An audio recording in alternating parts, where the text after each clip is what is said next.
Hello दोस्तों, good morning. एक बार फिर सभी का स्वागत है हमारे YouTube channel Israel sir GS में।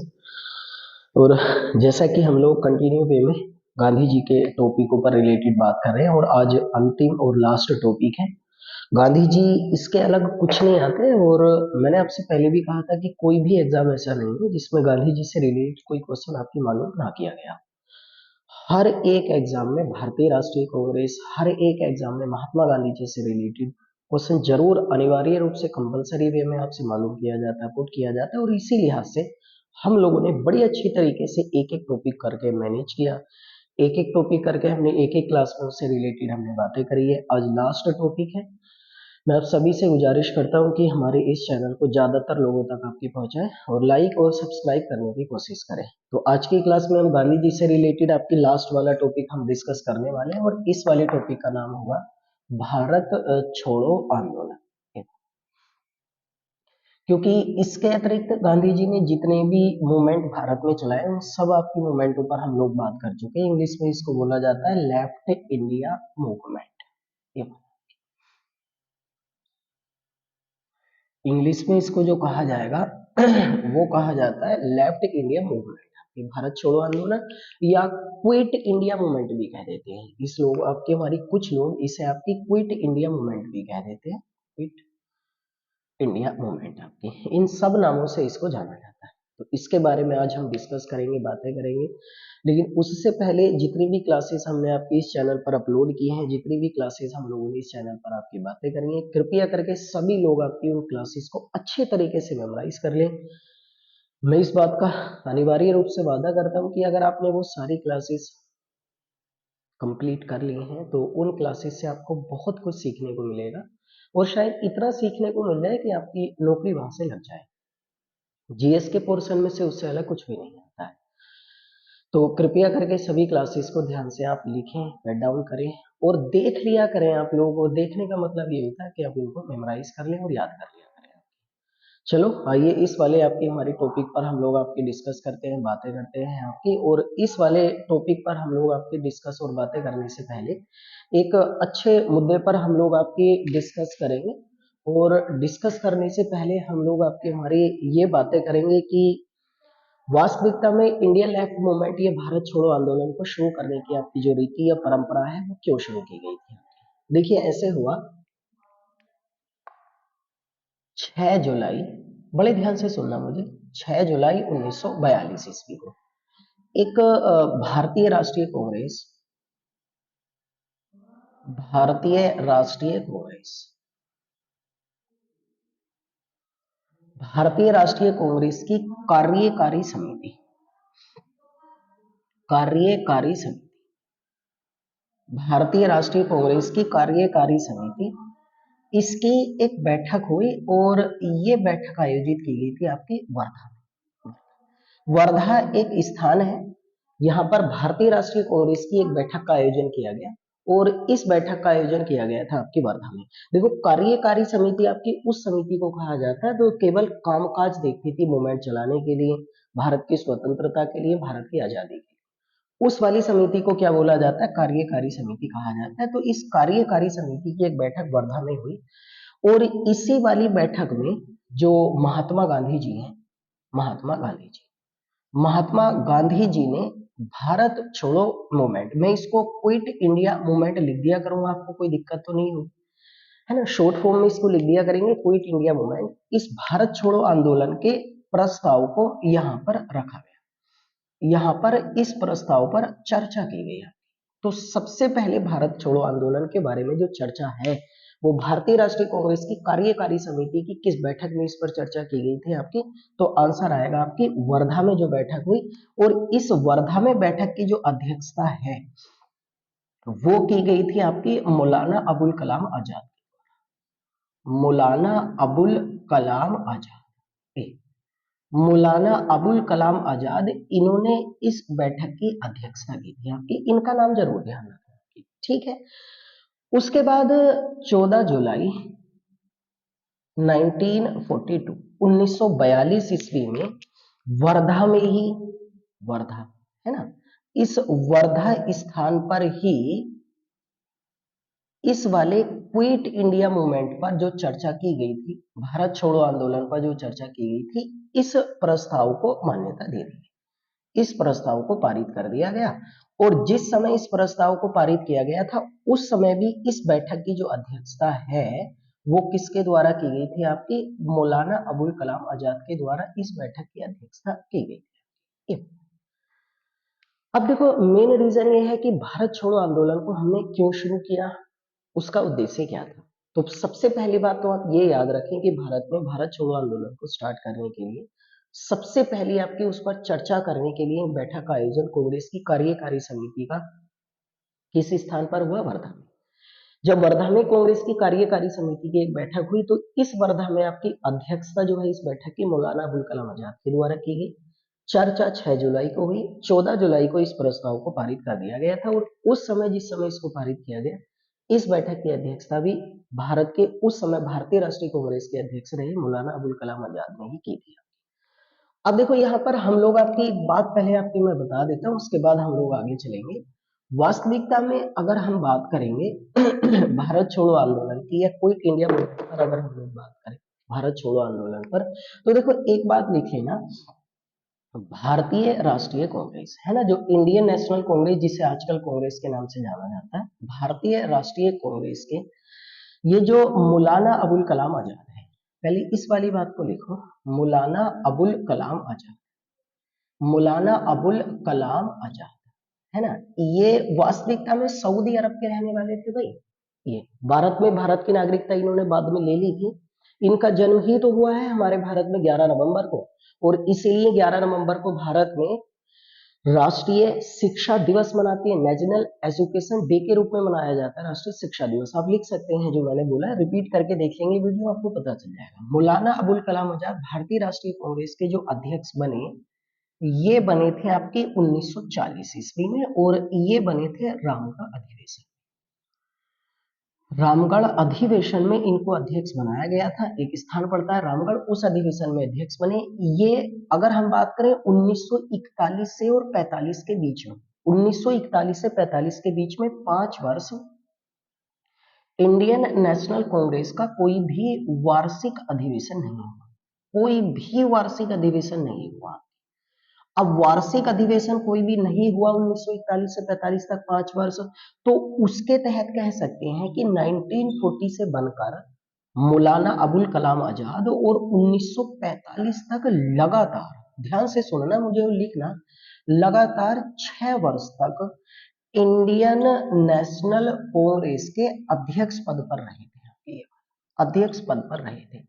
तो आप कह सकते हैं कि जिस भी दौर में हमारे भारत में 1942 ईस्वी में जो क्विट इंडिया मूवमेंट हमारे भारत में चला है, इस समय इंडियन नेशनल कांग्रेस के जो अध्यक्ष थे वो कौन थे? वो मौलाना अबुल कलाम आजाद थे।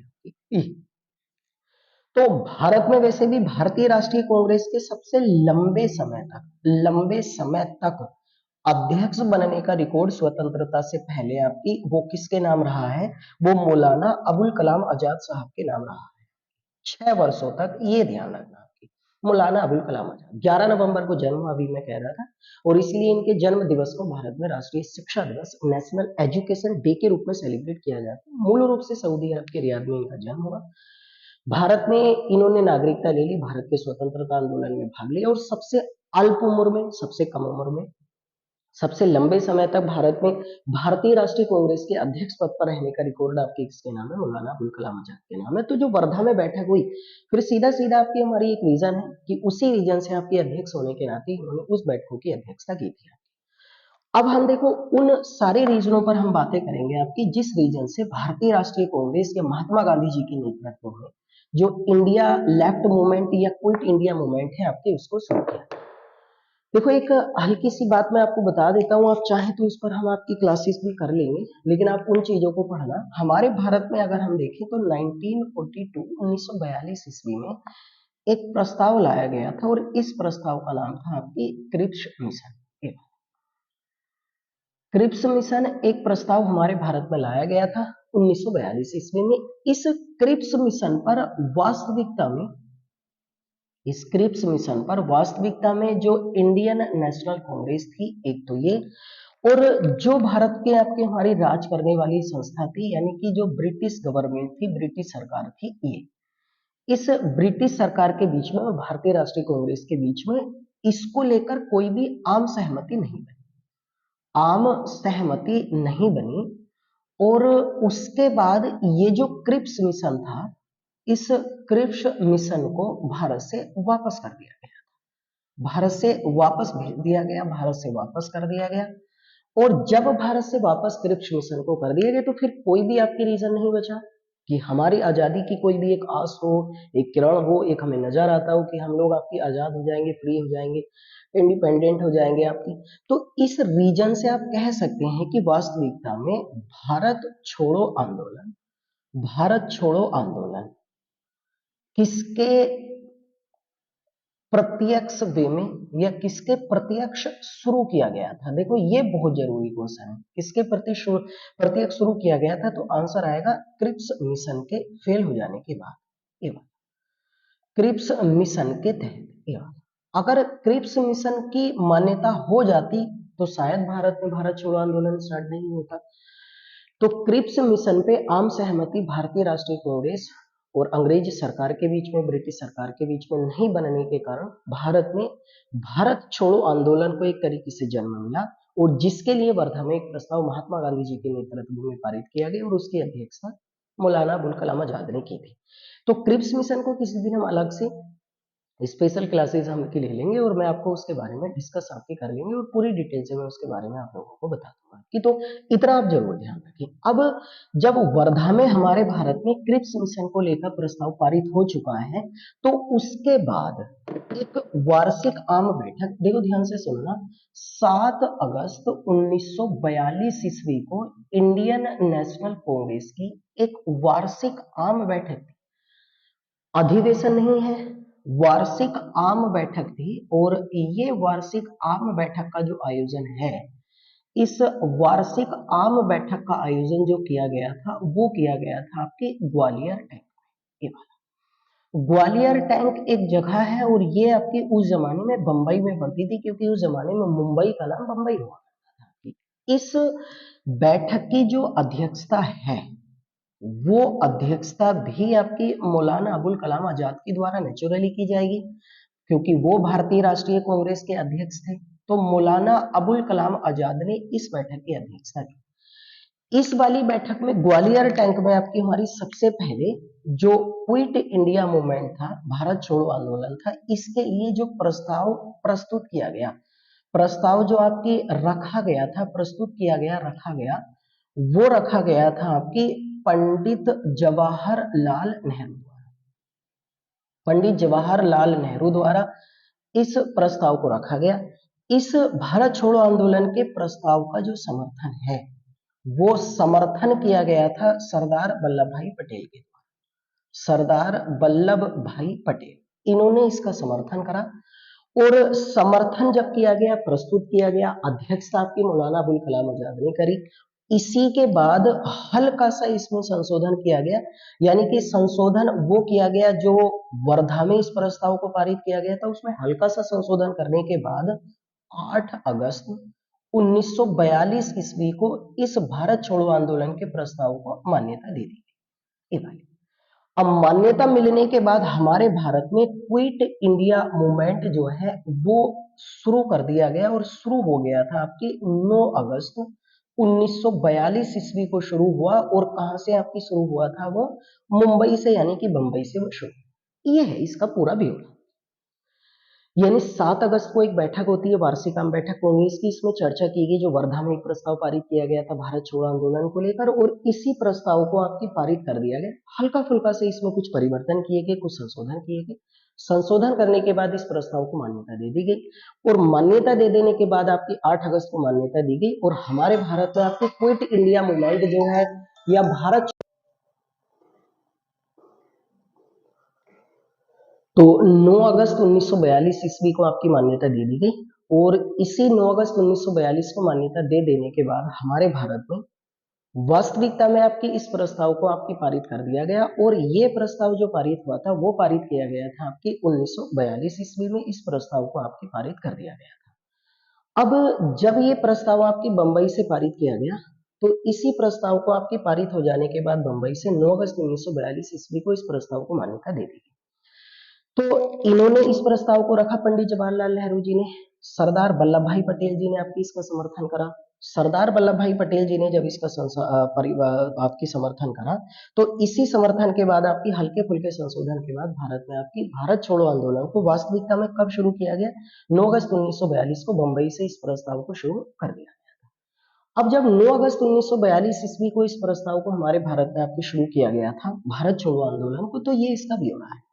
अब भारत छोड़ो आंदोलन के बारे में अगर हम लोग आपकी हमारी डिस्कस करें, अगर हम लोग आपकी इसके बारे में बात करते हैं, तो देखो ये हुआ कि जैसे ही 9 अगस्त 1942 ईस्वी को आपकी ये प्रस्ताव हमारे भारत में आपको शुरू किया गया था, जो क्विट इंडिया मूवमेंट था आपकी हमारी, इसे शुरू किया गया।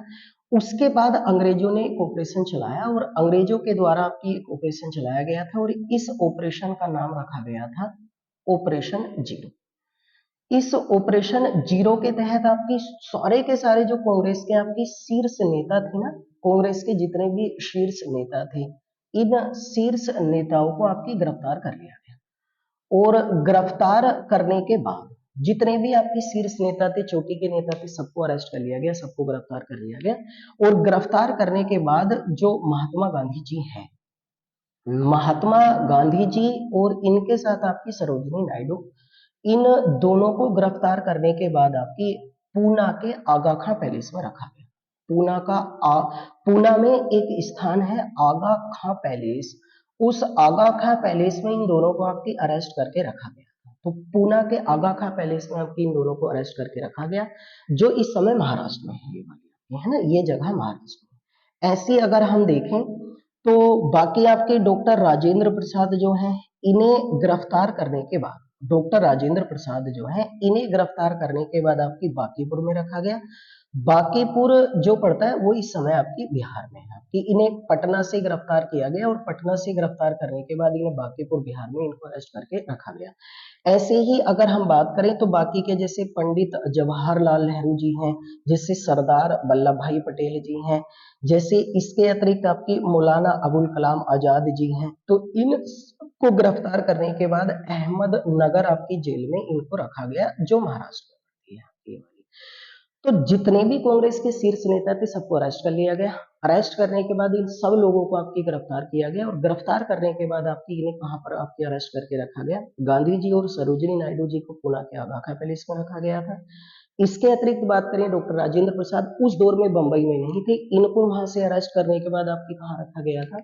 अरेस्ट करने के बाद इन्हें रखा गया बांकीपुर, पटना में अरेस्ट किया गया और जेल में रखा गया था बांकीपुर में, बाकी को अहमदनगर की जेल में आपकी रखा गया था। ऑपरेशन जीरो उन्होंने चला दिया।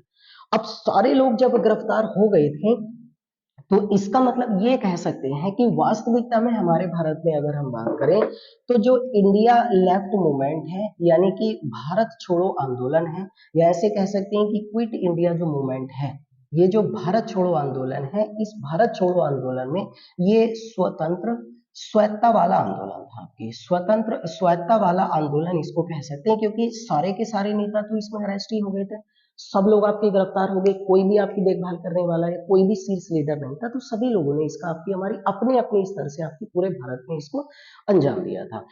वास्तविक रूप से क्विट इंडिया मूवमेंट का जो सर्वाधिक प्रभाव हुआ, जो सबसे ज्यादा आपके प्रभावित क्षेत्र थे, उनमें एक तो बंबई था, बंबई के अतिरिक्त आपकी हमारी एक बिहार था, बिहार के अतिरिक्त उस समय आपकी यूपी को संयुक्त प्रांत कहा जाता था, वो संयुक्त प्रांत था।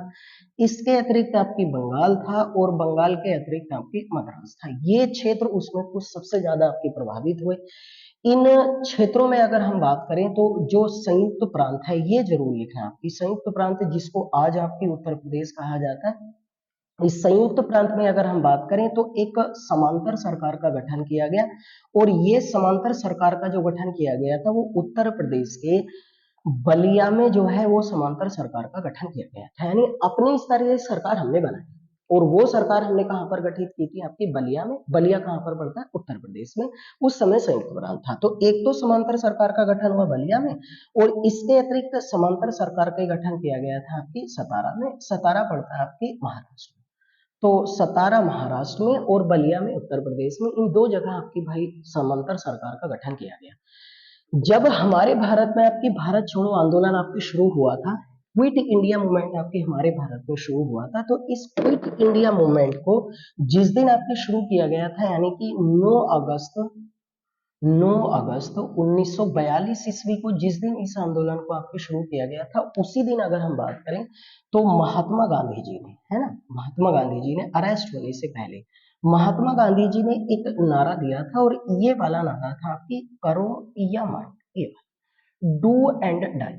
ये डू एंड डाई का जो नारा है वो भारत में गांधी जी के द्वारा किस आंदोलन के दौरान दिया गया, भारत छोड़ो आंदोलन। इसको हम ऐसे भी कई बार आता है लिखा हुआ आपकी कि हम भारत को आजाद कराएंगे, हम भारत को आजाद कराएंगे, आजाद कराएंगे, या आजादी के प्रयास में, आजादी के प्रयास में दिवंगत हो जाएंगे, दिवंगत हो जाएंगे।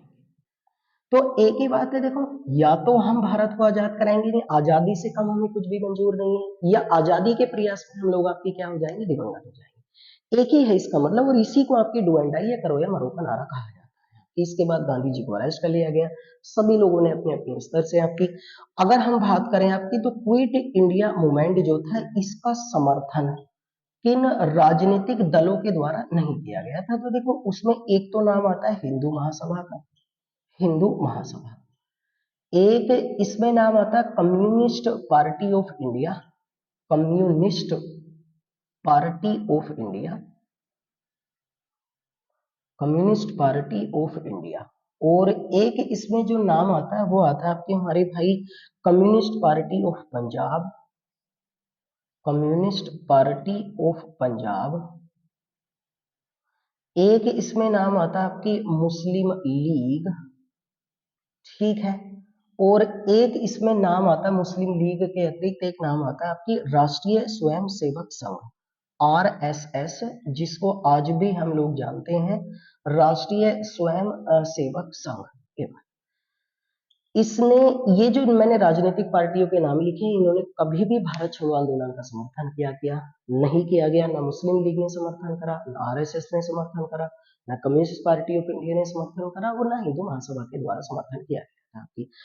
अगर हम बात करें आपकी भारत छोड़ो आंदोलन के दौरान, सब चीजें बड़ी महत्वपूर्ण होती है, बड़ी महत्वपूर्ण तरीके से इन सारी चीजों को आपकी देखा करें, पढ़ा करें, और जितनी ज्यादा बेहतर हुआ करें आप चीजों को देखने की कोशिश किया करें। अगर हम बात करते हैं इसके बारे में, तो क्विट इंडिया मूवमेंट के दौरान, क्विट इंडिया मूवमेंट के दौरान अगर हम बात करेंगे आपकी, तो जो अंग्रेज थे और जो मुस्लिम थे, इन दोनों में नजदीकियां बढ़ी, इन दोनों में नजदीकी बढ़ी, और नजदीकी बढ़ने के साथ साथ आपकी हमारी इनमें कांग्रेस के प्रति नफरत को जन्म दिया गया, ये बात, कांग्रेस के प्रति नफरत को जन्म दिया गया। और मोहम्मद अली जिन्ना जो है, मोहम्मद अली जिन्ना के कहने पर, इनके कहने पर जो भारतीय मुस्लिम हैं, भारतीय जो मुस्लिम हैं वो क्विट इंडिया मूवमेंट से आपकी दूर रहे, यानी क्विट इंडिया मूवमेंट के दौरान आपकी उन्होंने भाग नहीं लिया। तो देखो ये क्वेश्चन इसी फॉर्म में आएगा कि भारत में आपकी किसके कहने पर भारतीय मुसलमानों को भारत छोड़ो आंदोलन से दूर रखा गया, मोहम्मद अली जिन्ना, मोहम्मद अली जिन्ना के कहने पर ही आपकी जो अंग्रेज थे और भारतीय मुस्लिम थे उनके बीच में नजदीकियां बढ़ी, और कांग्रेस के प्रति नफरत को उन लोगों ने आपकी सबने मिलकर जन्म दिया आपकी, ठीक है। 1940 से लेकर और 1947 तक जितने भी भारत में आपकी कोई भी मूवमेंट चला है, जितने भी भारत में आपके आंदोलन चले हैं, इन सब आंदोलनों से आपकी दूरी बनाकर रखी गई थी, दूरी बनाकर रखी गई थी, और वो रखी गई थी आपकी एक संस्था है जिसे हम आज भी जानते हैं राष्ट्रीय स्वयंसेवक संघ के द्वारा, आरएसएस के द्वारा हमेशा जितने भी क्विट इंडिया मूवमेंट के दौर में या उसके आसपास जितने भी मूवमेंट चले हैं आंदोलन 1940 से 47 के बीच में, उसमें किसी ने भी भाग नहीं लिया। अब अगर हम बात करें आपकी कि भारत छोड़ो आंदोलन जिसके ऊपर हम लोग डिस्कस कर रहे हैं, जो क्विट इंडिया मूवमेंट था, जो भारत छोड़ो आंदोलन है, तो क्विट इंडिया मूवमेंट जो रहा है, क्या यह अहिंसक था, क्या यह अहिंसक था? तो आंसर ये आएगा, क्योंकि गांधी जी जैसे अहिंसा को मानते थे आपकी, तो आंसर आएगा नहीं। क्योंकि इस आंदोलन के दौरान अगर हम बात करें तो लगभग 250 आपकी रेलवे स्टेशन थे जिन्हें आपकी आग लगा दी गई थी। इसमें अगर हम बात करें तो लगभग 500 आपके डाकघर थे जिन्हें आपकी क्षतिग्रस्त किया गया था। इसके अतिरिक्त आपकी लगभग अगर हम बात करें तो 150 आपकी पुलिस थाने थे जिन्हें आपकी हमारी हिंसा की दौर में आपकी लिया गया था। इन पर हिंसा की गई थी और इसीलिए कह सकते हैं कि भारत छोड़ो आंदोलन अहिंसक नहीं था। अब भारत छोड़ो आंदोलन अहिंसक नहीं था, इसी आंदोलन के दौरान आपकी क्विट इंडिया मूवमेंट के दौरान गांधी जी ने इसी दौरान गांधी जी ने कहा था कि जो सरकारी कर्मचारी हैं, है ना, जो गवर्नमेंट एम्प्लॉइज हैं, जो भारतीय लोग हैं, सरकारी कर्मचारी हैं, ये नौकरी ना छोड़े, ये नौकरी न छोड़े। उन्होंने, देखो ये बातें आपको याद रखनी है, उन्होंने कहा कि ये लोग नौकरी ना छोड़े, बल्कि ये लोग आपकी कांग्रेस का समर्थन करें, अंदर से ही रहकर ये लोग आपकी किसका समर्थन करें, कांग्रेस का समर्थन करें। जितने भी भारत में आपकी जो भारतीय सैनिक हैं, ये भारतीय सैनिक जो हैं, ये भारतीय देशवासियों पर गोली ना चलाएं, जो भारतीय लोग हैं उन देशवासियों पर गोली न चलाएं, ये बात न चलाएं। एक इन्होंने ये कहा। दूसरा इन्होंने ये कहा कि जो भी आपकी हमारी रियासत के राजा हैं, रियासत के जो भी आपके राजा हैं, वो भारतीय जनता की प्रभुता को स्वीकार करें, ये वाला प्रभुता को स्वीकार करें। ये कुछ बातें आपकी गांधी जी के द्वारा आपकी कही गई थी कि वो भारत के आपके लोगों की प्रभुता को स्वीकार करें, नौकरी ना छोड़ने का आह्वान किया गया, गोली ना चलाने का आह्वान किया गया। तो अंदर से ही रहकर भारत को समर्थन देने के लिए गांधी जी ने आपकी भारतीय लोगों से आह्वान किस आंदोलन के दौरान किया था, भारत छोड़ो आंदोलन के दौरान किया गया था। इसी अगर हम आंदोलन के बारे में बात करेंगे आपकी, तो जो इंडिया मूवमेंट था, जो क्विट इंडिया मूवमेंट था आपकी, भारत छोड़ो आंदोलन था, इस दौरान में सबसे ज्यादा आपके राष्ट्रीय नेता के रूप में पहचान किसे मिली थी, आपके राष्ट्रीय नेता के रूप में पहचान किस आपके व्यक्ति को मिली थी, तो इसमें आंसर आएगा आपकी जयप्रकाश नारायण। जयप्रकाश नारायण जो है आपकी, ये भारत छोड़ो आंदोलन के दौरान गिरफ्तार हुए, लेकिन गिरफ्तार होने के बाद ये जेल से फरार हो गए थे, ये वाले है ना, जेल से भागने में सफल हुए, जेल से फरार हो गए थे। और इसी आंदोलन के दौरान भारत में जयप्रकाश नारायण को आपकी पहचान मिली। मैं आपकी जानकारी के लिए बता दूं, भारत में सर्वोदय योजना जो 30 जनवरी 1950 को चलाई गई थी, उसके जनक आपकी कौन है, वो जयप्रकाश नारायण ही है। इसी भारत छोड़ो आंदोलन के दौरान, क्विट इंडिया मूवमेंट के दौरान आपकी एक गुप्त रेडियो का प्रकाशन किया जाता था, और ये गुप्त रेडियो का जो आपकी प्रकाशन था ना, जो प्रसारण था, गुप्त रेडियो का प्रसारण आपकी वो प्रमुख रूप से आपकी बंबई से जो है वो करते थे आपके राम मनोहर लोहिया।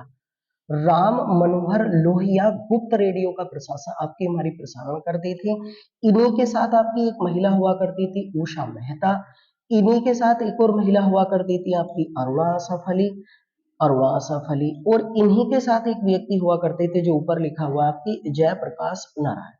तो इसका मतलब ये हुआ कि जो नेता गिरफ्तार नहीं हुए भारत छोड़ो आंदोलन के दौरान, उन सब लोगों ने आपकी किसका समर्थन किया, गुप्त रेडियो की सहायता से। ये गुप्त रेडियो जो है आपकी, इस गुप्त रेडियो का प्रसारण जो है वो उस जमाने में आपकी बंबई से मद्रास तक इस गुप्त रेडियो का प्रकाशन आपकी सुना जा सकता था। तो गुप्त रेडियो का प्रसारण आपकी सुना जा सकता था बंबई से मद्रास तक आपकी। और गुप्त रेडियो के प्रसारण करने में सबसे प्रमुख व्यक्ति कौन थे आपके, राम मनोहर लोहिया। उनके साथ साथ आपकी उषा मेहता जी, अरुणा आसफ अली भी, और जयप्रकाश नारायण भी। ये सब आपकी हमारी बिहाइंड द रोड यानी पीछे के रास्ते से आपके भारत के लोगों को लगातार आपके समर्थन कर रहे थे। जो इंडिया लेफ्ट मूवमेंट है, भारत छोड़ो आंदोलन है, जिसके बारे में मैं सब कुछ आप लोगों को आपके डिस्कस कर ही चुका हूँ आपकी, है ना। अगर इसी भारत छोड़ो आंदोलन के बारे में हम लोग डिस्कस करें, क्विट इंडिया मूवमेंट जो होता है आपकी, जो भारत छोड़ो आंदोलन होता है, इसके बारे में अगर हम लोग आपकी हमारी डिस्कस करते हैं, बातें करते हैं, तो इसी भारत छोड़ो आंदोलन के दौरान, है ना, जो क्विट इंडिया मूवमेंट था, इसी भारत छोड़ो आंदोलन के दौरान भारत का वायसराय कौन था कि इस जमाने में, तो भारत का वायसराय जो था वो लॉर्ड लिनलिथगो। लॉर्ड लिनलिथगो इस समय भारत का वायसराय था। ठीक है। इसी क्विट इंडिया मूवमेंट के दौरान अगर हम बात करेंगे तो भारत का जो प्रमुख सेनापति था, जो प्रधान सेनापति था, देखो प्रधान सेनापति का मतलब ये होता है commander in chief. Commander in chief का मतलब ये होता है सेनापति है, जैसे करके इस समय भारत में कमांडर इन चीफ भारत का राष्ट्रपति है। तो कमांडर इन चीफ इस दौरान भारत में आपके लॉर्ड बेवेल थे, ये वाला है ना, बेवेल था, जो 1943 से 1947 तक बाद में भारत का आपकी वायसराय भी रहा। तो 1943 से 47 तक ये भारत का वायसराय भी रहा था आपकी, लेकिन उस समय भारत का प्रधान सेनापति कमांडर इन चीफ था, और उस समय भारत के जो वायसराय थे वो कौन रहे, वो लॉर्ड लिनलिथ को। इसी दौरान महात्मा गांधी जी ने आपकी एक नारा दिया जिसको क्या कहा जाता, करो या मरो। इसी क्विट इंडिया मूवमेंट के दौरान, भारत छोड़ो आंदोलन के दौरान, एक अमेरिकी पत्रकार थे, और उन अमेरिकी पत्रकार का नाम था आपकी अमेरिकी पत्रकार। एक अमेरिकी पत्रकार थे जो गांधी जी के आपके साथ रहा करते थे, आपके गांधी जी के साथ रहे हैं, और उन अमेरिकी पत्रकार का नाम है आपकी लुई फिशर।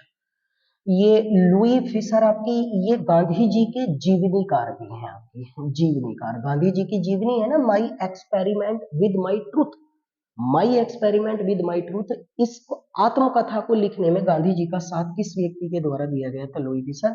ये एक अमेरिकी जर्नलिस्ट थे, और ये किस दौरान भारत में गांधी जी के साथ रहे हैं, भारत छोड़ो आंदोलन के दौरान भारत में इन्होंने गांधी जी का साथ दिया था। जैसे करके अपनों ने बात करी थी वेब मिलर, उस समय गांधी जी के साथ रहे हैं जिस समय गांधी जी के द्वारा भारत में एक आंदोलन चलाया गया, और जिस आंदोलन का नाम क्या रखा गया था आपकी सबीना बगी आंदोलन, दांडी मार्च के बाद जिसको हमारे भारत में स्टार्ट किया गया था। तो 1942 ईस्वी में आपकी स्टार्ट किया गया, और इसी क्विट इंडिया मूवमेंट की बदौलत है, क्विट इंडिया मूवमेंट की आपकी बदौलत है कि इसकी के बदौलत के तहत भारत में 1947 ईस्वी में भारत में वास्तविकता में अंग्रेजों के द्वारा क्या की गई थी, आपकी स्वतंत्रता आपकी दे दी थी। वो तो वास्तविकता में भारत छोड़ो आंदोलन ने वो एक हासिया, वो एक सफर तय करा था आपकी, जिस सफर के तहत ही भारत में आपकी गांधी जी के नेतृत्व में 1947 ईस्वी में आजादी मिली थी। तो अब देखो इसके अलग कुछ भी मुझे ऐसा नहीं लगता है कि करो या मरो, या भारत छोड़ो आंदोलन जो quit India movement Gandhi ji के नेतृत्व में चलाया गया, इस आंदोलन में कुछ भी हमारे पास आपकी डिस्कस करने को और कुछ आपकी बचा। टोटल ब्यौरा मैंने आपके सामने रखा है, और इस टोटल ब्यौरे के तहत कृपया करके आप लोग सभी बड़े ध्यान से आपकी काम करें। तो देखो हमने सब कुछ डिस्कस कर रही है कि भारत में गांधी जी का आगमन जो हुआ है वो 1915 में हुआ। 1915 में आ जाने के बाद 1917 ईस्वी में उन्होंने भारत में सबसे पहला सत्याग्रह चलाया जिसको चंपारण सत्याग्रह कहा। उसके बाद उन्होंने आपकी जब भारत में जलियांवाला हत्याकांड हुआ, और जलियांवाला हत्याकांड से पहले जब भारत में रोलेट एक्ट लाया गया, तो उसी रोलेट एक्ट के विरोध में उन्होंने एक सत्याग्रह चलाया जिसको रोलेट सत्याग्रह कहा है। उसी के बाद भारत में गांधी जी ने आपकी असहयोग आंदोलन चलाया। उसी के बाद भारत में सविनय अवज्ञा आंदोलन चलाया गया, और उसके बाद लास्ट में गांधी जी का सबसे अंतिम चलाया गया सत्याग्रह कौन सा है, भारत छोड़ो आंदोलन। तो एक चंपारण सत्याग्रह हो गया, एक सविनय सॉरी असहयोग रोलेट सत्याग्रह हो गया, एक असहयोग आंदोलन हो गया, सविनय अवज्ञा आंदोलन हो जाता है, और भारत छोड़ो आंदोलन हो जाता है। ये कुछ प्रमुख काम तो बहुत कुछ करें, इसके अतिरिक्त खेड़ा आंदोलन पर भी हम लोगों ने चर्चा करी, अहमदाबाद आंदोलन पर भी हमने चर्चा करी है। लेकिन ये कुछ ऐसे महत्वपूर्ण तथ्य हैं महात्मा गांधी जी के रिलेटेड आपकी, जिनको आप लोगों को मेमोराइज करना है आपकी। इसके अतिरिक्त गांधी जी के बारे में कुछ भी पढ़ने की जरूरत नहीं है, टोटल ब्यौरा यहीं से आपको एग्जाम में मालूम किया जाता है। तो एक बार जाकर आपकी ढंग के साथ आपकी क्लासेस को आप अटेम्प्ट करें, देख लें, और उन क्लासेस के बारे में जो भी कुछ हो सकता है मैं सब कुछ कोशिश करता हूँ कि रोज पर डे हम ऐसी कुछ खबरों पर, ऐसे कुछ तथ्यों पर आप लोगों से डिस्कशन करें जो आपके जीवन के लिए महत्वपूर्ण तथ्य हैं। तो कृपया करके आप एक बार बड़े ध्यान से आपकी इन क्लासेस को अटेम्प्ट करें, देखें, और कोशिश हमारी लगातार ये रहेगी कि वो सब कुछ आप लोगों को प्रोवाइड किया जाए इन फ्री क्लासेस के माध्यम से जो आपके एग्जाम की दृष्टि से महत्वपूर्ण हो। आने वाले समय में फिर आपसे मुलाकात होगी, तब तक आपसे विदा चाहते हैं। बेहतर तरीके से आप आपकी स्टडी करिए, पढ़ाई करिए, अच्छे तरीके से अपना ख्याल रखिए, और एग्जामों को क्वालिफाई करिए आपके। Good bye.